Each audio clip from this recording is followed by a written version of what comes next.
Well, being that we all do come from different backgrounds, but we all come from a similar place. I was in a band called Frodis in the early to mid 90s. He was in a band called... I was in Sleepy Time Trio with David. And what that means is we used to play shows together a lot at house shows, basements, all over the world. And that approach and kind of that ethic has kind of lended itself to the music that we are making now. But then Lucas, on the other hand, will speak now.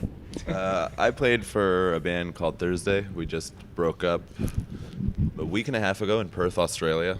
It had been 12 long years of the band. I hadn't been in the band for the full 12, but I play in a side project with Jeff, who sings for that, called United Nations, and Jason had come out to a few shows, and I think that's how we met, right?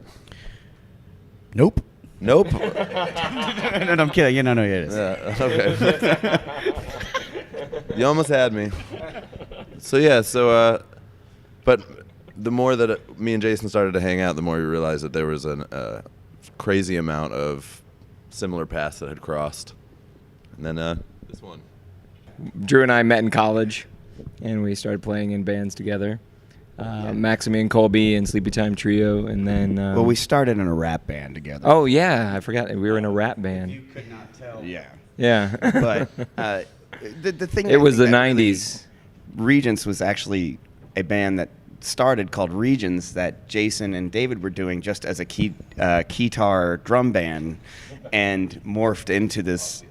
Yeah. We made the natural progression into a hardcore band with guitars from the keytar, and so they had already sort of had this rapport. I moved back from Seattle, called these guys that I've known for 20 years. We started, and basically David and I met up for drinks, called Jason, who I think was down here at South by Southwest. Regents started 3 years ago in concept at South by Southwest. Yeah.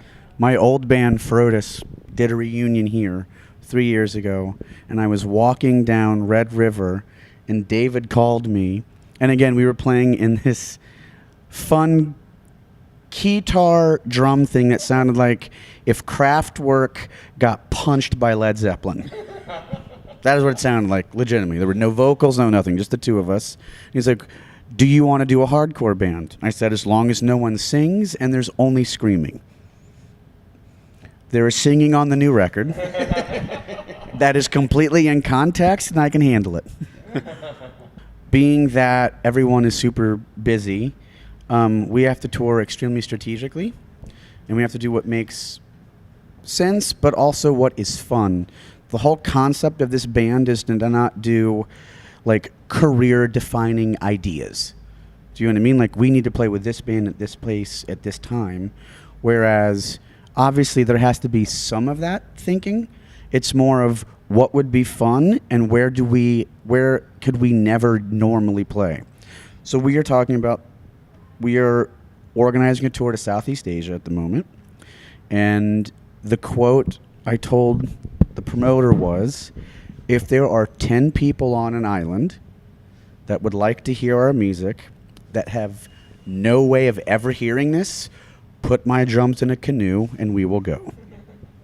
And honestly, that is a key point to this band. Is like we love writing the music and playing it so much, but we want to use it as a medium to go do things and live life. And we love playing shows with bands that we love and playing shows that are, where people will be there and stuff. But we're much more into the experience of kind of going back to where we were 20 years ago, playing in basements for kids who are just going to go nuts.